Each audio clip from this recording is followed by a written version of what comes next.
দর্শক সবাইকে স্বাগত এনটিভির নিয়মিত আয়োজন আইএফআইসি ব্যাংক এই সময়ে আপনাদের সাথে আছি আমি মুস্তফা খন্দকার। দর্শক, হাসিনা রেজিমের অবসান এবং তার পালিয়ে ভারতে আশ্রয় নেবার পর থেকে নয়াদিল্লির সাথে ঢাকার সম্পর্কটা হঠাৎ 90 ডিগ্রি যেন উল্টে গেছে। একসময় দু দেশের আকাশ ছুঁই ছুঁই বন্ধুত্বের সম্পর্কটা হঠাৎ যেন মিশে গেছে ধুলোর সাথে। প্রতিদিনই চাপানুতর সম্পর্ক চলছে দুই দেশের মধ্যে। বিশেষ করে বাংলাদেশের বিরুদ্ধে ভারতীয় গণমাধ্যম ক্রমাগত অপপ্রচার দু দেশের সম্পর্কের তিক্ততার মাত্রা প্রতিদিনই বাড়িয়ে দিচ্ছে। এদিকে রাষ্ট্র সংস্কারের কাজও চলছে সরকারের। এই সংস্কার শেষে একটি কাঙ্ক্ষিত নির্বাচনের জন্য উন্মুখ এখন রাজনৈতিক দলগুলো ছাড়াও দেশের আপামর মানুষ।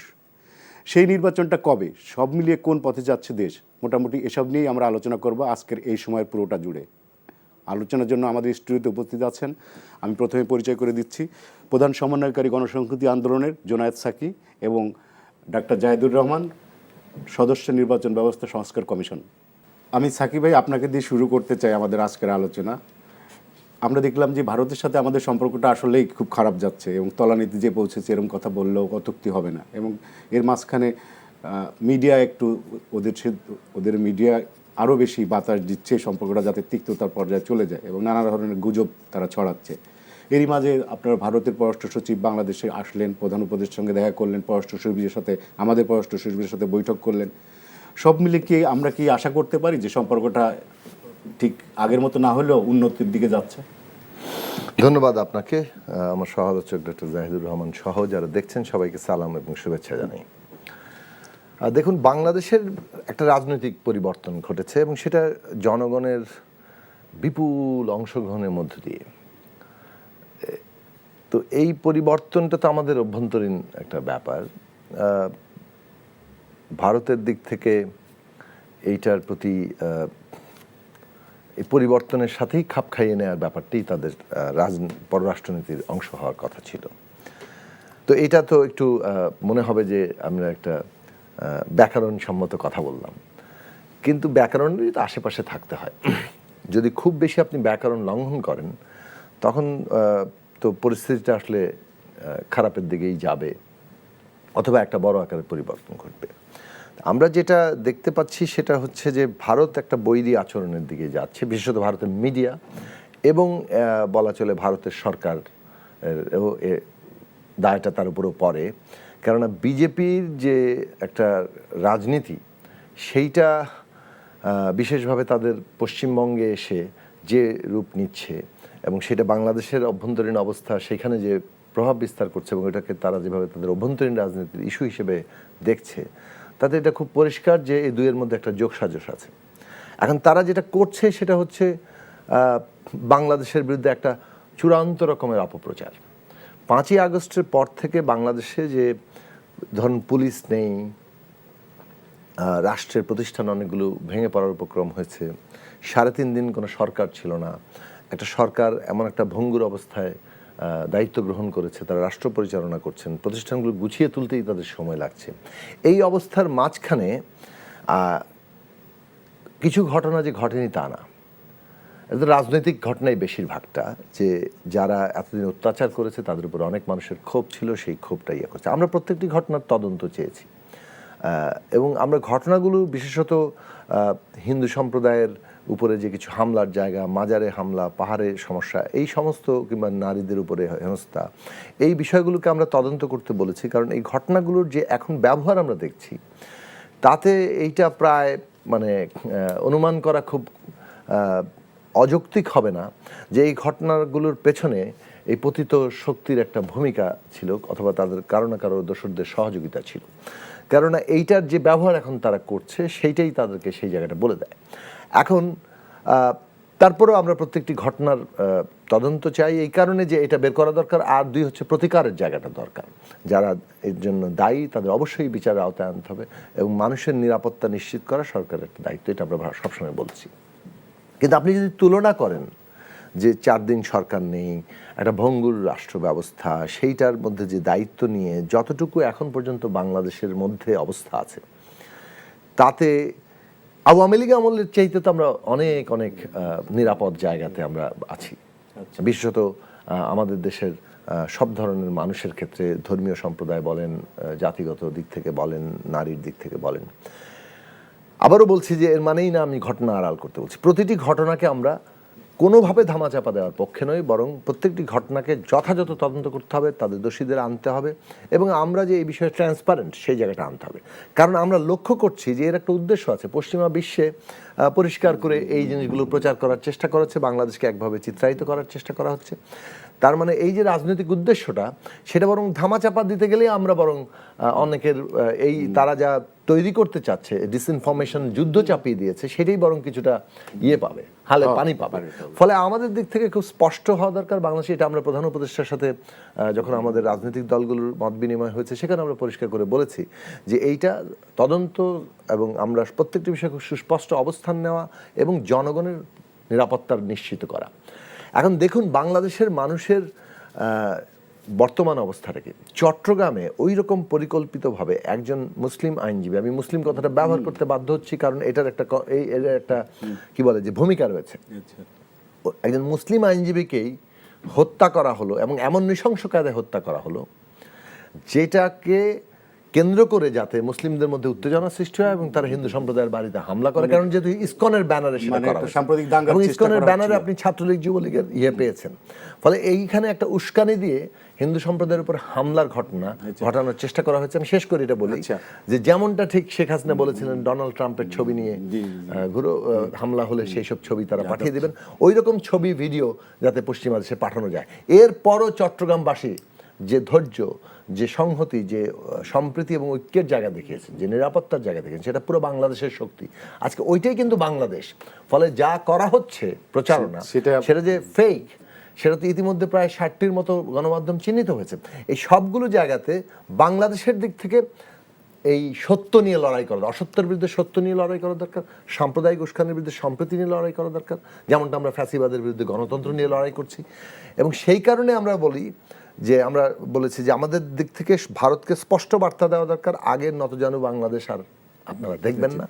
বাংলাদেশ ন্যায্যতা এবং মর্যাদার ভিত্তিতে ভারতের সাথে সুসম্পর্ক চায়, এটা আমাদের স্ট্যান্ডিং। আপনারা যত যাই কিছু করেন, আমরা কিন্তু সুসম্পর্ক চাইবই এবং আমরা আমাদের স্ট্যান্ডিং বজায় রাখবো, আমরা মর্যাদা এবং ন্যায্যতার ভিত্তি চাইবো। এখানে কোনো নতজানু জায়গা হবে না। ভারত কিন্তু এটা বুঝতে পারছে। আমি মনে করি, আমার স্বল্প ধারণা থেকে, আমার জন্য ডক্টর জাহেদ এখানে যুক্ত করবেন, আমি জাহেদের সাথে আপনার কাছে ভারত এটা বুঝতে পারছে এবং সেটারই একটা রিফ্লেকশন হচ্ছে পররাষ্ট্র সচিবের সফর এবং সামনে হয়তো আমরা আরো কিছু দেখব। আমি ডক্টর জাহেদ, আমি আপনাকে বলি যে এই যে ভারতের মিডিয়ার যে ভূমিকাটা আমরা দেখছি এবং আমাদের সরকার, ডক্টর ইউনূসের অন্তর্বর্তী সরকার পক্ষ থেকে বারবার বলছে যে তারা আসো, এসে বাংলাদেশের পরিস্থিতি দেখে তোমরা রিপোর্ট করো, কিন্তু তারা সেদিকে না যেয়ে বিভিন্ন এজেন্সি থেকে বিভিন্নভাবে তারা মানে যেসব রিপোর্ট করছে বেসলেস ডিসইনফরমেশন দিয়ে, তাদের উদ্দেশ্যটা কি, তারা কাদের পারপাস সার্ভ করতে চাচ্ছে এবং ভারত কেন আমাদের এই পরিবর্তিত পরিস্থিতি মেনে নিতে পারছে না? হ্যাঁ, ভারত কেন মেনে নিতে পারছে না, আমি একটা ছোট ডাক্তারির উদাহরণ দিই। মাঝে মাঝে রোগীদেরকে প্রয়োজনে অ্যাবসলিউট অক্সিজেন দেওয়া হয়, মানে পিওর অক্সিজেন। আপনার সব এমন শ্বাসকষ্ট হচ্ছে, উপায় নেই, আপনাকে অক্সিজেন দেওয়া হলো, না আপনার জীবন বাঁচানো যাবে না। কিন্তু ওখানে একটা গাইডিং প্রিন্সিপাল আছে, আপনার প্রয়োজনের বাইরে ওই অক্সিজেন বেশিক্ষণ দেওয়া যাবে না। এখন না আপনার টাকা আছে মনে করেন অনেক, আপনি ওই অক্সিজেন রুমের মধ্যে ছেড়ে টেড়ে আরামে শুয়ে থাকতে পারেন, বাট এটা সাজেস্ট করা হয় না। কারণ আপনার লাং বাতাস থেকে অক্সিজেনকে আলাদা করার একটা ক্যাপাসিটি আছে, ও পরিশ্রম করে বাতাস থেকে অক্সিজেন আলাদা করতে হয়। কারণ আপনাকে যদি 100% অক্সিজেনের মধ্যে দিয়ে রাখি আরামসে, আপনি লাং দীর্ঘ সময় থাকলে লাং ভুলে যাবে যে বাতাস থেকে কীভাবে অক্সিজেন নিতে হয়, এবং তখন সাধারণ বাতাসে এসে দেখবেন আপনি খুব ভালো পারছেন না। মানে ভারতের অবস্থা হয়েছে এটা। হাসিনা তাদের জন্য অ্যাবসলিউট অক্সিজেন ছিল, পিওর অক্সিজেন, কোনো আয়েস নাই, কিছু না। ভারত ভুলেই গেছে কিভাবে একটা প্রতিবেশীর সাথে, রাষ্ট্রের সাথে দ্বন্দ্ব সংঘাত হয়, কিভাবে তার সাথে ইন্টারঅ্যাক্ট করতে হয়, কিভাবে তাকে দিতে হয়, কিভাবে তার কাছ থেকে পেতে হয়, কিভাবে নেগোশিয়েট করতে হয়। আপনি অর্ডার দিয়েছেন, সব হয়ে গেছে, জাস্ট আপনি এরকম একটা কমফোর্টেবল জায়গা। ওইটা যখন চলে গেল, এবং সময়টা তো কম না, 15 ইয়ার্স, এই 15 বছরে আপনার অভ্যাস পুরোই নষ্ট হয়ে গেছে, বদভ্যাস হয়ে গেছে। তো সেই জায়গা থেকে সরে আসার একটা কষ্ট তো আছেই। তারপর স্মার্ট দেশ হলে, ব্রিলিয়ান্ট দেশ হলে, ব্রিলিয়ান্ট ফরেন পলিসি থাকলে এগুলো কাটিয়ে উঠে যায়। আমরা সুপার পাওয়ারগুলোর মধ্যে এটা দেখি। এই জন্য আমি প্রায় বলি কথাটা যে ভারত সুপার পাওয়ার হতে চায়, কিন্তু এরকম একটা খুব বাজে ধরনের ইগোইস্টিক, মানে সুপার পাওয়ারের ইগো থাকে না, আপনার ইগো যেদিন থাকবে আপনি ওই দিন আর সুপার পাওয়ার হতে পারবেন না। আমরা মানুষ ব্যক্তিগতভাবে নানান রকম ইগোটিগো দেখাই। আমি বিরাট একটা লিস্ট ধরিয়ে আপনাকে দেখাতে পারবো যে আমেরিকা সুপার পাওয়ার হওয়ার পথে কত রকম, কত জায়গায়, কতভাবে ইগো সরিয়ে রেখে সে কাজ করেছে সবার সাথে। ধরেন ভিয়েতনামের সাথে 20 বছর ধরে সে যুদ্ধ করে পরাজিত হয়েছে, পালিয়ে আসতে হয়েছে। ওই ভিয়েতনামকে তো ওই চিরকাল দেখে নেবো টাইপের অবস্থা হওয়ার কথা ছিল না। কালকে যদি ভিয়েতনামের সাথে চায়নার একটা যুদ্ধ লেগে যায়, আমেরিকা সম্ভবত সবার আগে তার পাশে দাঁড়াবে। তাদের অসাধারণ সম্পর্ক, যে ভিয়েতনাম যুদ্ধে একটা পর্যায়ে চায়না ভিয়েতনামের পক্ষে কাজ করেছে, সেই ভিয়েতনামের সাথে এখন চায়নার ক্রাইসিস এবং আমেরিকার সাথে বন্ধুত্ব অনেক অনেক সাম্প্রতিক ইতিহাসেও প্রচুর আছে। সো ভারত এটা করছে না, কারণ সাকিব ভাই যেটা বলেছেন আসলে এটা একটা প্রধান কারণ, বিজেপির রাজনীতি। বিজেপির পক্ষে এই কাজটা করতে হয়, বিকজ তার যে হিন্দু আইডেন্টিটি পলিটিক্স আছে, তাকে হিন্দুদের রক্ষাকর্তা সাজতে হয়। সুতরাং এখানে হিন্দুরা যতটুকু সমস্যা ফেস করেছে কিছুটা, আমরা তো এটা বলছি যে মূলত পলিটিক্যাল কারণে, এবং কিছু যদি ঘটে থাকার দু একটা লুটপাট জাতীয় কারণে, কমিউনাল না, সাম্প্রদায়িক কারণে না। তুমি হিন্দু তাই তোমাকে আমি আক্রমণ করছি, যেমন ভারতে হয়। তুমি মাংস রেখেছো তাই তোমাকে আমি আক্রমণ করছি। তুমি দলিত, তুমি গরুর চামড়া ছাড়িয়েছো কারণ তুমি চামড়া ট্যান করো, তুমি জুতা বানাও, সো আমি তোমাকে মেরে ফেলবো। ওগুলো কমিউনাল ছিল। সো আমাদের এখানে একটাও সেই রকম ছিল না, কিন্তু তারা এটাকে বাড়াবেন। যেমন ধরুন, যেন চিন্ময়তে ইসকন থেকে বহিষ্কৃত এবং চাইল্ড অ্যাবিউজের কারণে সেন্ট্রাল ইসকন তাকে বহিষ্কার করেছে। এই তথ্যটা সরিয়ে রেখে তাকে সন্ন্যাসী, সন্ত টন্ত বলে, ইসকনের সন্ন্যাসী সবাই বলছেন, তারা এইভাবেই ন্যারেটিভটা তাদের সামনে আনছে।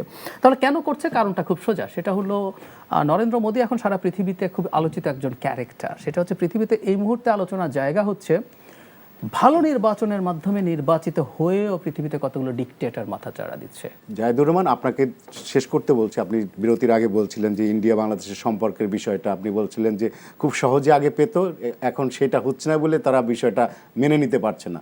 তো এই যে মেনে না নিতে পারা, এইটা তাদের ফরেন পলিসি কি এভাবেই চলতে থাকবে?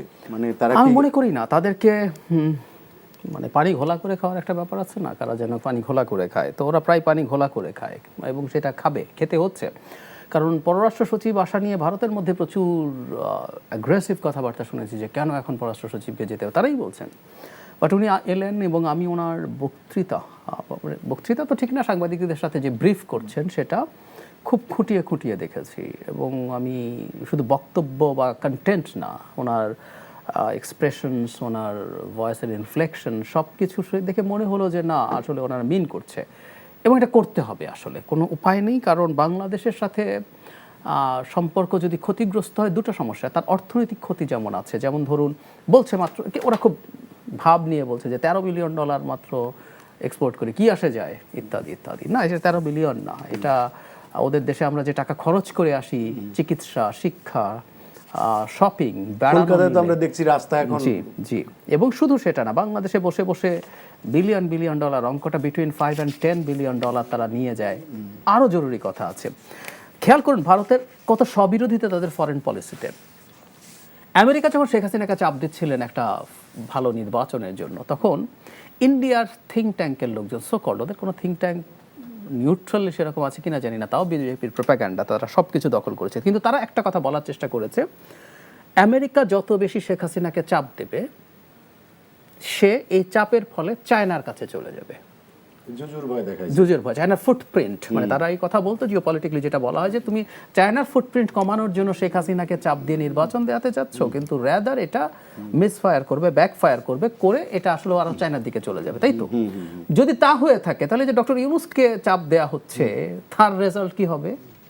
এই যে এখন পাকিস্তানের জাহাজ সরাসরি আসে, যদিও ভারতের সাথে সম্পর্কের সাথে পাকিস্তানের জাহাজ আসার কোনো সম্পর্ক নাই, ভারতের সাথে সম্পর্ক রেখেও পাকিস্তানের সাথে আমাদের সম্পর্ক থাকবে, জাহাজ আসবে, তাদের কাছে সস্তায় যদি পাই এফেক্টিভ আর্টিলারি শেল আমরা কিনবো, তাতে তাদের কিছু আসে যায় না। কিন্তু এগুলো নিয়ে তাদের টেনশন শুরু হবে।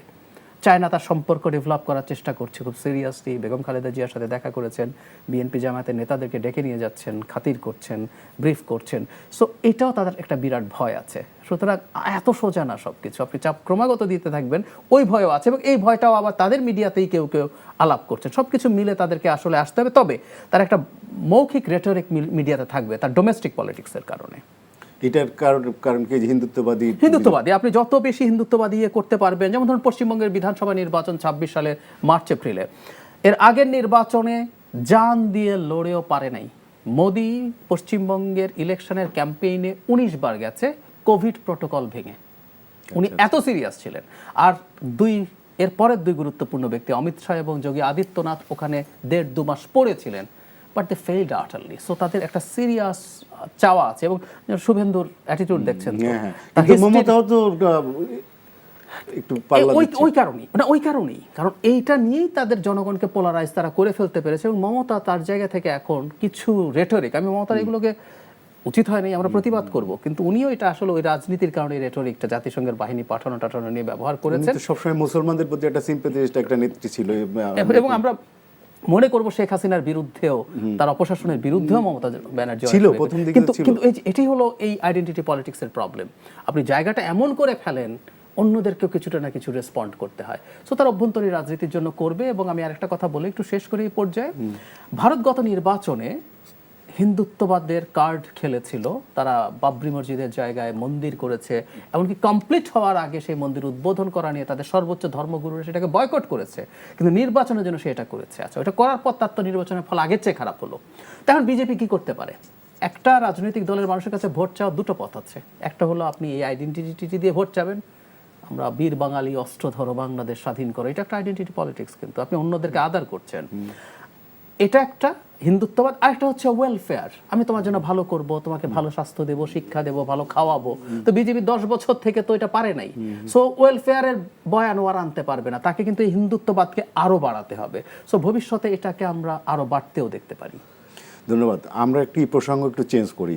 আমরা আমি দেশ- একটু যুক্ত হ্যাঁ করি। প্লিজ। সেটা হচ্ছে যে দেখুন, ভারতের রাষ্ট্র যারা পরিচালনা করেন, সরকার তো আছেই, সামগ্রিকভাবে তাদের মানে এই অবস্থাটা তারা ক্রমাগত তারা খাপ খাইয়ে নেবেন, উপলব্ধি করবেন যে আসলে বাংলাদেশের সাথে সম্পর্ক করাটাই, এটা যদিও তারা অফিসিয়ালি বলেন বাংলাদেশের সাথেই তারা সম্পর্ক করছেন, কিন্তু সেটা বাস্তবেও সেই জায়গাটাতেই তারা পৌঁছাবেন। একটা ফলেন রেজিমের পক্ষে তারা হয়তো যে কাজ করছেন, এবং কিংবা তাদের প্রকাশ্য প্রায় অবস্থান দেখা যাচ্ছে যে শেখ হাসিনার পক্ষে। মূলত তো আসলে এখানে শেখ হাসিনা এবং তার লোকেরা যে নানাভাবে বাংলাদেশে নানা ধরনের কিছু ঘটনার চেষ্টা করছে, এটা সাপোর্টেড হচ্ছে ভারত দ্বারা। এই সাপোর্টটা যে শেষ পর্যন্ত বাংলাদেশের সাথে তাদের নতুন বাংলাদেশের সাথে, নতুন সরকারের সাথে, যাদের সাথে তার সম্পর্ক স্থাপন করার কথা, কিন্তু শেখ হাসিনার পক্ষ নিতে গিয়ে তারা যে বর্তমান সরকারের সাথেই টেনশন তৈরি করছে, একটা বৈরী সম্পর্কের জায়গায় যাচ্ছে, সেইটা তারা খুব দ্রুতই উপলব্ধি করবেন যেটা শেষ পর্যন্ত ক্ষতিকর হবে, এবং এইটা আঞ্চলিক, সামগ্রিক এই অঞ্চলের জিও পলিটিক্সের জন্য ক্ষতিকর হবে। ফলে বাংলাদেশের দিক থেকে বাংলাদেশের বার্তাটা কিন্তু এটা খুব স্ট্রং জায়গায় আছে যে আমরা মর্যাদা এবং ন্যায্যতার ভিত্তিতে আমাদের অধিকার যা সেটা আমরা চাই, এবং তার ভিত্তিতে কিন্তু সুসম্পর্কটা চাই। নতজানু জায়গা থেকে কোনো সুসম্পর্ক হয় না, ওটা সুসম্পর্ক বলে না, ওইটাকে দাসত্বই বলে। কাজে সেই যায় মেসেজটা ভারতের শাসকরা ক্রমাগত বুঝছেন বলে মনে হয়। এক, দুই হচ্ছে পশ্চিমবাংলার ক্ষেত্রে আমি জাস্ট একটা লাইন যুক্ত করব যে এটা ঠিক যে ওই পরিস্থিতি তৈরি করা হচ্ছে যেখানে মমতা ব্যানার্জিও শেষ পর্যন্ত এই হিন্দু কার্ডের ব্যবহার করছে, যেটাকে বলে কোট আন কোট হিন্দু কার্ড খেলা, এইটার প্রতি কিছুটা কম্প্রোমাইজ করছেন, এবং এই কম্প্রোমাইজ জায়গাটা মমতা ব্যানার্জির জন্য ক্ষতিকরই হয়ে যেতে পারে। এটা রাজনৈতিকভাবে দেখা গেছে যে যখন এরকম কম্প্রোমাইজ জায়গা কেউ নেয়, সেটা শেষ পর্যন্ত ক্ষতিকর হয়। ফলে ওইটা মানে বাংলাদেশের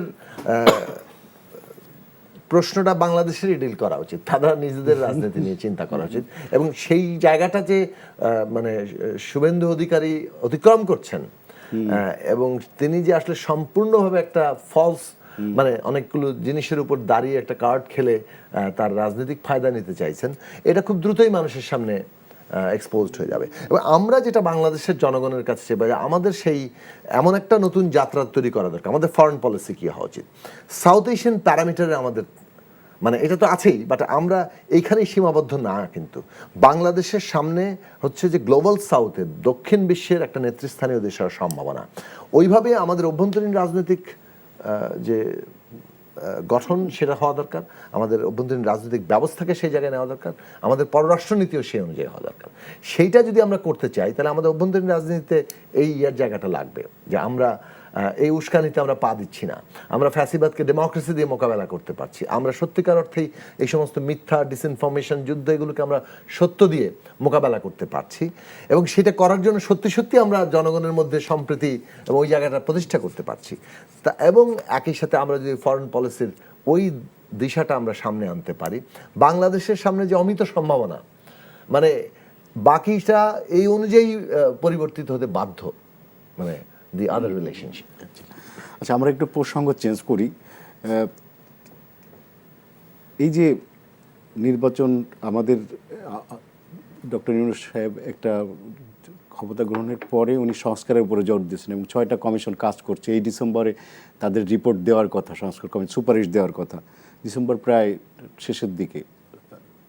কি আপনাদের সাথে কি কোনো রকম আলোচনা হয়েছে, কি ডিসেম্বরে কি রিপোর্ট হচ্ছে নাকি টাইম তাদের বাড়ানো হচ্ছে, এরকম কোনো কিছু? এদিকে নির্বাচনের বিষয়ে তো রাজনৈতিক দলগুলো। আচ্ছা, আমার মনে হয় যে উনি তো একেবারে সরাসরি মেম্বার নির্বাচন সংস্কার কমিশনের, উনি হয়তো আরো ভালো বলতে পারবেন। তবে আমি যতটা শুনেছি যে 5ই জানুয়ারি পর্যন্ত 6টি কমিশন সময় নিয়েছিল তাদের যে গঠন, এবং শেষ পর্যন্ত তারা যখন কার্যভার নিয়েছেন, যেদিন থেকে কাজ শুরু করেছেন সেই দিন থেকে পুরো 3 মাস হয় 5ই জানুয়ারি। সো তারা তার মধ্যে রিপোর্ট দেওয়ার হয়তো আশা করেন। এখন তারা সময় বর্ধিত করতে চেয়েছেন কিনা সেরকম কোনো কিছু শোনা যায়নি, এবং সরকারের দিক থেকে হয়তো তাদের প্রত্যাশা আছে যে 5ই জানুয়ারির মধ্যে রিপোর্ট তারা পাবেন। তার ভিত্তিতে তারা পলিটিক্যাল পার্টি এবং সমস্ত স্টেক হোল্ডারদের সাথে কথা বলবেন। এখন আলোচনা তারা শুরু করলে তখন আমরা তো বলেছি যে সংস্কার কি হবে, এবং সেই সংস্কারগুলো করতে সময় কতটা লাগবে, এবং এর ভিত্তিতে কিন্তু একটা রোড ম্যাপ তৈরি করা যায়, এবং সেই রোড ম্যাপটা বাংলাদেশের জন্য খুব জরুরি for political stability and for economic stability, এবং এই দুনিয়ার সাথে সম্পর্কের জন্য।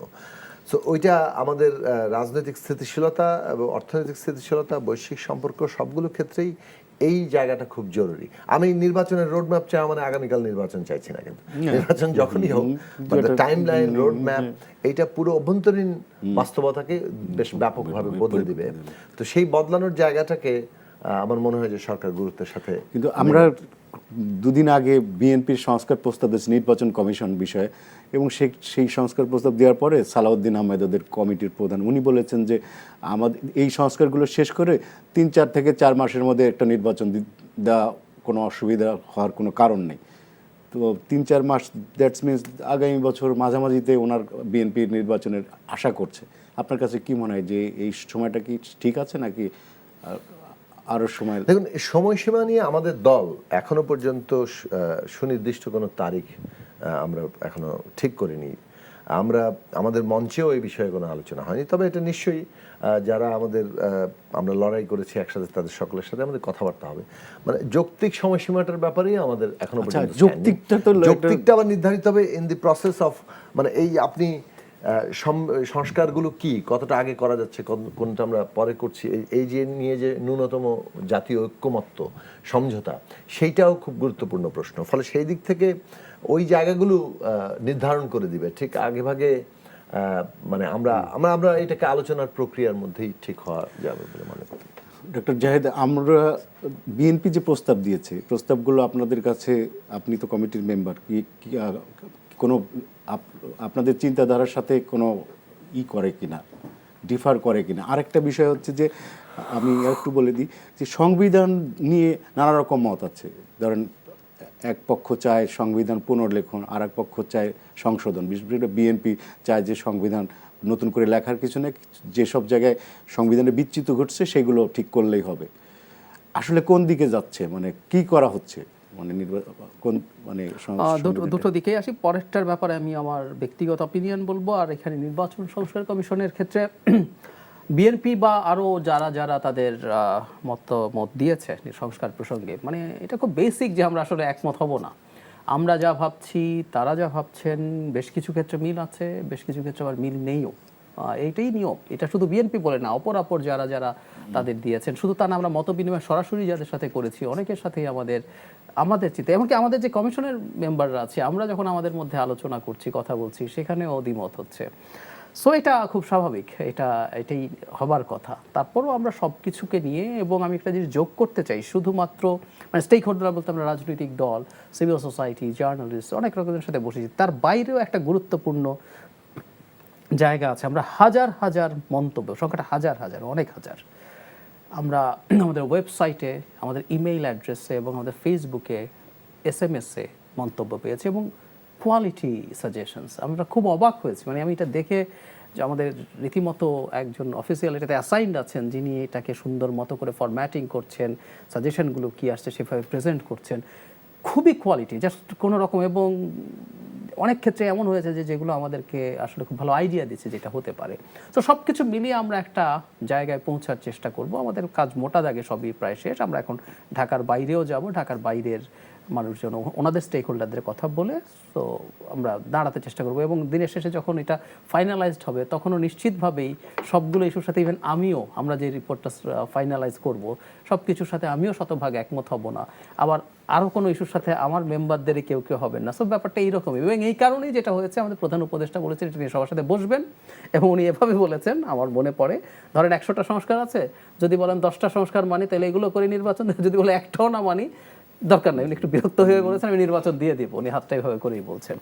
সো ব্যাপারটা এরকমই, এবং উনি কনসেনসাসে পৌঁছানোর চেষ্টা করবেন। আচ্ছা, আপনারা যে সংস্কারটা করছেন এই নির্বাচন কমিশন, সেই সংস্কার প্রস্তাব, হ্যাঁ প্রস্তাব যেটা দিচ্ছেন, সেটা যদি শেষ পর্যন্ত মানে আপনারা যে কনফিডেন্ট যে এর মাধ্যমে একটা ভালো শক্তিশালী নির্বাচন কমিশন আগামীতে বাংলাদেশ পাবে, এবং সেক্ষেত্রে সরকারের অসহযোগিতা না হলেও তারা ভালো একটা নির্বাচন দিতে পারবে, সেরকম তাদের সক্ষমতা থাকবে? আমি একটা জিনিস মনে করি, সরকার যদি না চায় কোনো দিনও কাউকে দিয়ে, আমরা এই আলাপটা করতাম যে 4জন ফেরেশতা বসিয়ে দিলেও আসলে খুব ভালো নেই, তাহলে আমরা সংসদে এখনো যেটা আছে এখনো তো অনেক ক্ষমতা, এখনো তো অনেক ক্ষমতা, তারপরে এর মধ্যে এখনো এই ক্ষমতার মধ্যেও প্রবলেম আছে। এবং আমরা অন্তত অদূর ভবিষ্যতে মানে মোটামুটি আমরা মধ্যমেয়াদে, মিড টার্মে আমরা একটা জিনিস তো মনে করি, দীর্ঘমেয়াদে না হলে, আমরা জানি না আমাদের তত্ত্বাবধায়ক সরকার কতদিন থাকবে, আমাদের জাতীয় নির্বাচনটা কিন্তু তত্ত্বাবধায়ক সরকার করবে, এটা মোটামুটি শিওর। সো আমাদের আসলে নির্বাচন কমিশনের প্রধান পরীক্ষা হবে আমার বিবেচনায় যখন স্থানীয় সরকার নির্বাচনগুলো হবে। যদিও এখানে একটু যোগ করি, আমরা দেখেছি কেউ আমাদের সাথে আলোচনার ক্ষেত্রে এটা বলেছেন যে তত্ত্বাবধায়ক সরকারের মেয়াদ ইভেন একটু ইনক্রিজ করে স্থানীয় সরকার ও তত্ত্বাবধায়ক সরকারের অধীনে হওয়া। আমি ব্যক্তিগতভাবে, এটা আমার আবারও বলছি ব্যক্তিগত মতামত, এটাকে সঠিক মনে করি না। আমাদেরকে ধীরে ধীরে আপনারা এরকম কেন ভাবছেন? তার মানে আপনার রাজনৈতিক দলগুলোর ভেতরে কি পরিবর্তন আপনারা মনে করছেন? আমরা ভাবছি না, আমাদের মধ্যে থেকে আলোচনা আসেনি। এই আলোচনা আমরা তো অনেকের সাথে কথা বলেছি, সেখানে এসছে এমন করে যে আমরা মানে অনেক মানুষের যখন অপিনিয়ন পেয়েছে, সাধারণ নাগরিকরা কেউ আমাদেরকে কিন্তু এই প্রপোজাল দিয়েছেন। কিন্তু আমরা যদি বলি, আমি ব্যক্তিগতভাবে মনে করি, আমিও মনে করি সেটা হচ্ছে রাজনৈতিক দলের অধীনে আমাদের স্থানীয় সরকার নির্বাচনটা যদি হয়, তখন আসলে নির্বাচন কমিশনের শক্তিটা আমরা দেখতে পাবো। এবং আমি বিশ্বাস করি ওটার মধ্যেও কিছু ঠিকঠাক করা যায়, তাতে তারা আরও বেশি পাওয়ারফুল হন। কিন্তু এটাও সত্য, একটা সরকার যদি মনে করেন নির্বাচন ঠিকমতো হতে দেবেন না, অনেক ঝামেলা করা সম্ভব।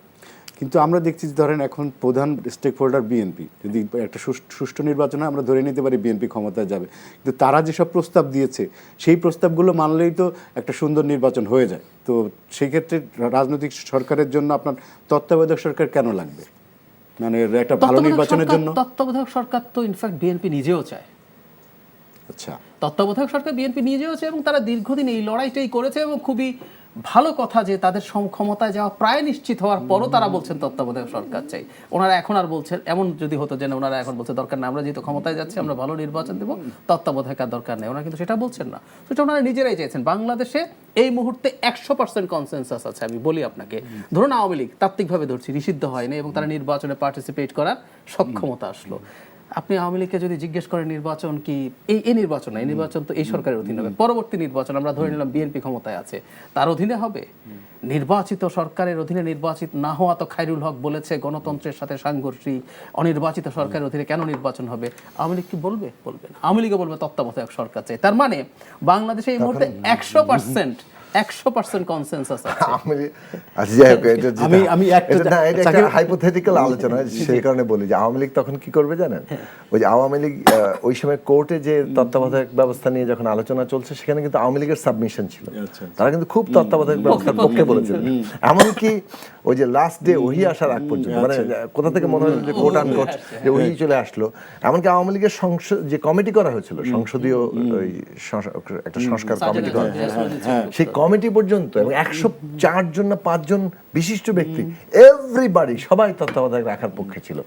কোথা থেকে একজন ব্যক্তি হ্যাঁ, তিনি সর্বময় ক্ষমতার অধিকারী বাংলাদেশের জন্য, তিনি যেন সবকিছু নাই করে দিলেন।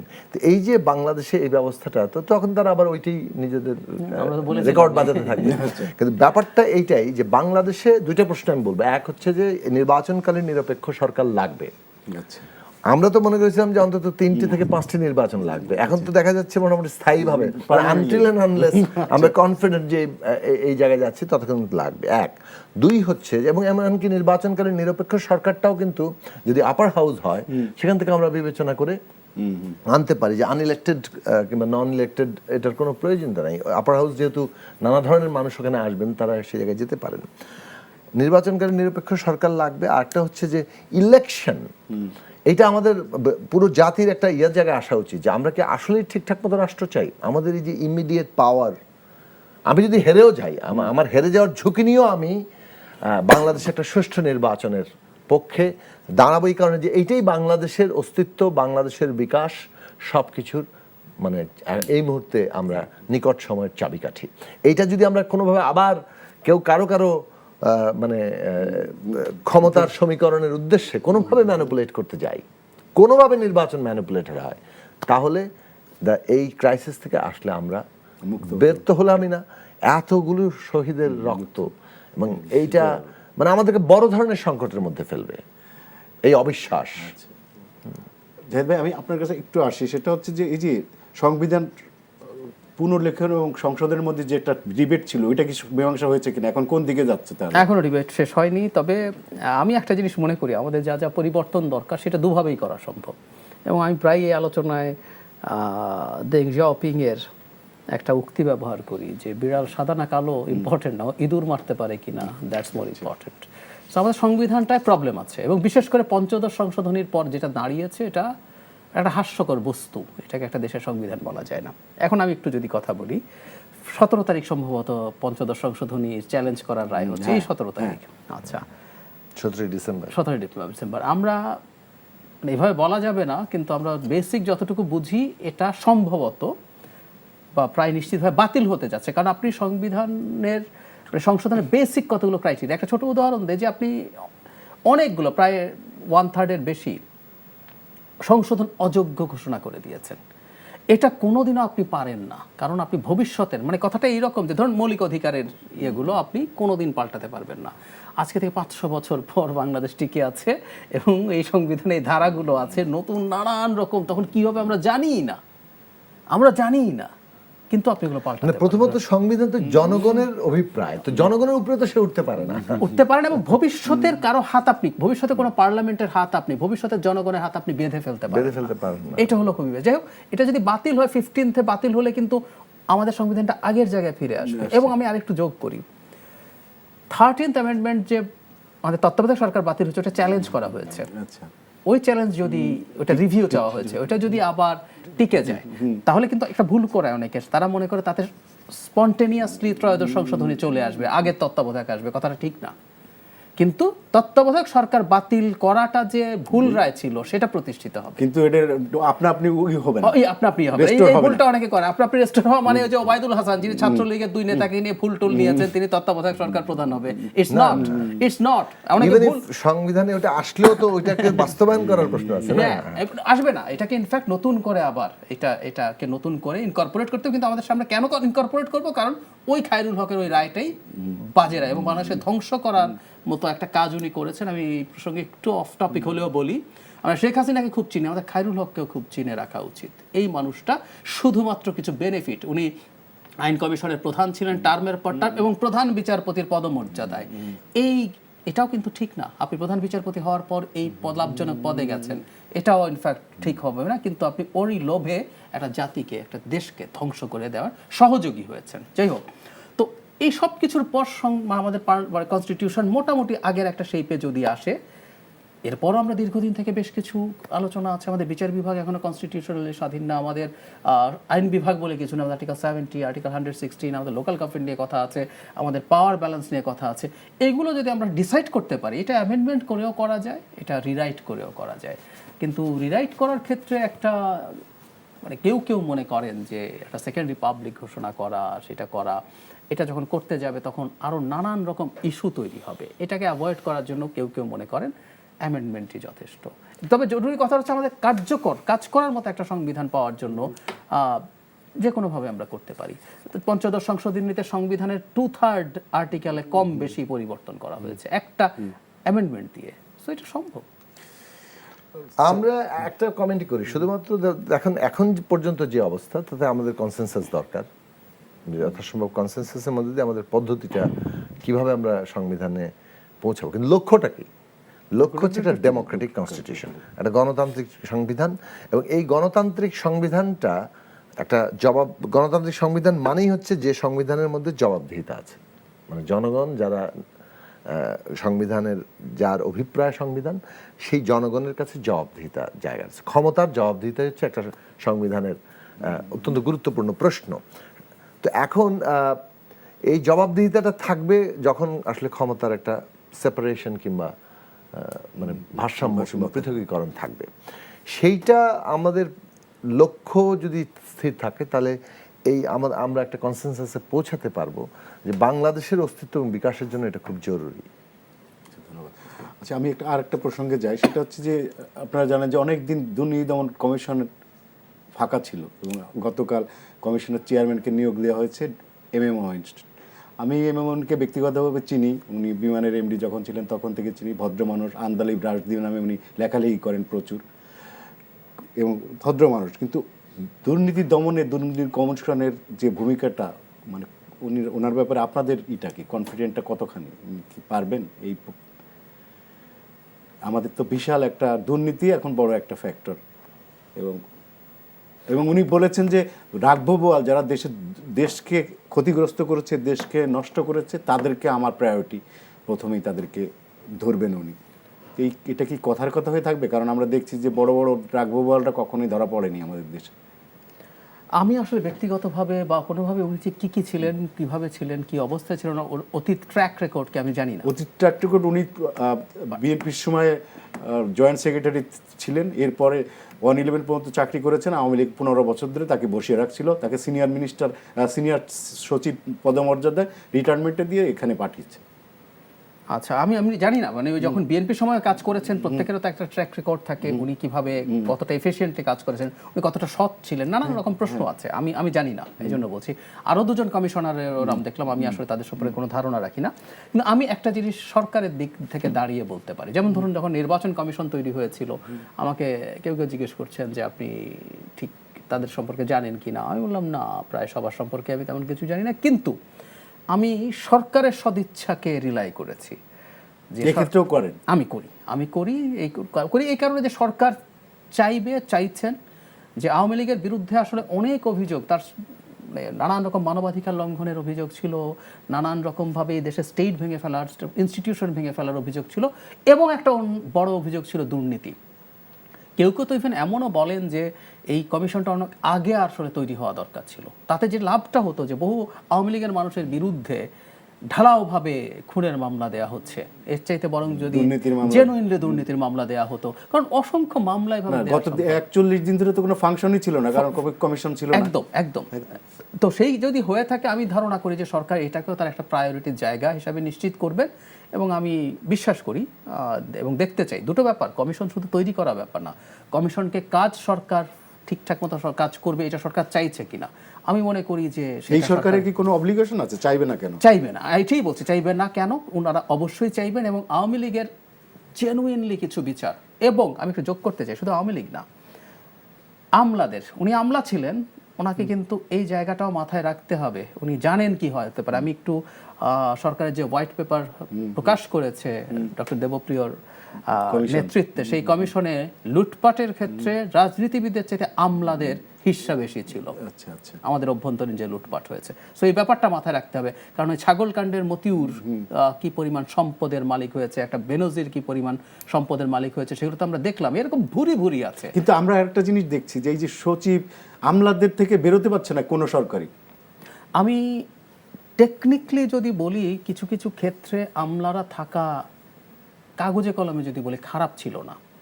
যেমন ধরুন নির্বাচন কমিশন, এখানে তিনজন কিন্তু এরা তো ফাঁক ফোকর তো বেশি বোঝে। বোঝে, আবার উনি কাজ করতে চাইলে ফাঁক ফোকর বেশি বোঝাটা বরং ভালো। যেমন ধরুন নির্বাচন কমিশনে 3 জন আমলা, একজন বিচারক আর একজন মিলিটারি, মানে এটা একটা আমাদের অদ্ভুত স্ট্রাকচার, আওয়ামী লীগের স্ট্রাকচার এবারও ফলো করলো, এবং এর মধ্যে একজন নারী হবেন। তো যেটা বলছিলাম, সময় শেষ হ্যাঁ প্রায়। যেটা বলছিলাম, যিনি আমলা উনি কিন্তু নির্বাচনের যখন ইউএনও ছিলেন, অ্যাসিস্ট্যান্ট রিটার্নিং অফিসার ছিলেন, উনি যখন জেলা প্রশাসক ছিলেন তখন উনি রিটার্নিং অফিসার ছিলেন, উনি নির্বাচন করেছেন, কিন্তু কারচুপি করুন বা ভালো করুন উনি কিন্তু এগুলো সব করে দেখে এসেছেন। তো ফাঁক ফোকর জানা, আমি আপনার সাথে একমত, ফাঁকি দেওয়ার জন্য যেমন সহজ, আবার কাজ করতে চাইলে সেটাও কিন্তু সাকিব ভাই 1 মিনিট যদি। না, আমরা দেখুন সবাইকে তার ব্যক্তিগতভাবে আমরা সবাই চিনি না, চিনতেই হবে এমন তো কোনো কথা নেই।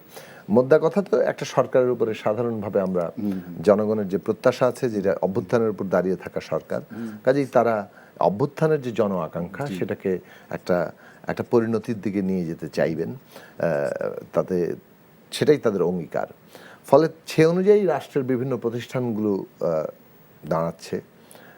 এখন প্রত্যেকটা প্রতিষ্ঠান থেকে, বিশেষত সাংবিধানিক প্রতিষ্ঠানগুলো থেকে আমাদের যে প্রত্যাশা সেটা হচ্ছে যে তারা এই জন আকাঙ্ক্ষাটাকে বিবেচনার মধ্যে রাখবেন। এখন দেখুন, নির্বাচন কমিশন, দুর্নীতি দমন কমিশন, অডিটর জেনারেল পদ, অ্যাটর্নি জেনারেল পদ, এগুলো সাংবিধানিক পদ, এবং এই সব সাংবিধানিক পদগুলোতে কিংবা সাংবিধানিক পদ হিসেবে এগুলোকে প্রতিষ্ঠা করা দরকার। অন্তত এই 4টাকে আমি মনে করি। এমনকি মানবাধিকার কমিশন, ন্যায়পাল, এই 6টা ধরেন প্রতিষ্ঠান সাংবিধানিক পদ। নেপাল তো আমাদের নাই। না, নেপাল আছে কিন্তু কনস্টিটিউশন আছে, কিন্তু আমাদের বিদ্যমান এগুলোকে দুদক বা এগুলোকে করা উচিত। হ্যাঁ, আমি বলছি যে এগুলো যদি কোনোটাকে হয়তো আধা সংবিধিবদ্ধ পর্যায়ে, বাট এই 6টা কমিশন ধরেন কমিশন হিসেবে যদি এগুলো যদি সাংবিধানিক মর্যাদায় থাকে, এর নিয়োগটা যে পদ্ধতিতে এখন আছে, এই যে সার্চ কমিটি, এগুলো কোনো কাজ হবে না। আলটিমেট নিয়োগের অথরিটি যদি প্রধানমন্ত্রীর হাতে থাকে, বিদ্যমান ক্ষমতার কাঠামো যেভাবে আছে, তাতে ওই শেষ পর্যন্ত আপনি অনুগত লোকই হবে। আমরা সে কারণে বলছি যে কনস্টিটিউশনাল কমিশন করতে হবে, যে কনস্টিটিউশনাল কমিশনে সরকারি দল, বিরোধী দল এবং বিচার বিভাগের প্রতিনিধি থাকবে, মানে প্রধানমন্ত্রী, বিরোধী দলের নেতা এবং চিফ জাস্টিস অথবা তাদের প্রতিনিধিরা এই কনস্টিটিউশনাল কমিশন অ্যাপয়েন্ট করবেন। এখন কনস্টিটিউশন সরকার এবং বিরোধী দল মিলে যখন একজনকে অ্যাপয়েন্ট করে, তখন তার কোনো বিশেষ দলের প্রতি অনুগত থাকার কোনো অব্লিগেশনটা থাকে না। এইটা আমাদের মতো দেশে কেন দরকারি? দেখেন, 80 বছর ভারত এক ধরনের ইলেকট্রাল ডেমোক্রেসির চর্চা সেখানে আছে।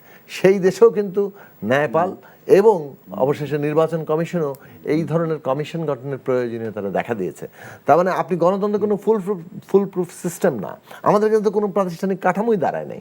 ফলে আমাদেরকে এই চর্চাগুলোর মধ্যে দিয়ে অনেক জায়গায় যেতে হবে আমাদের প্রাতিষ্ঠানিক জায়গাতে পৌঁছানোর জন্য। ওকে, ধন্যবাদ সাকিব ভাই এবং জাহিদ ভাই, আপনাদের দুজনকে ধন্যবাদ আমাদের সময় দেওয়ার জন্য।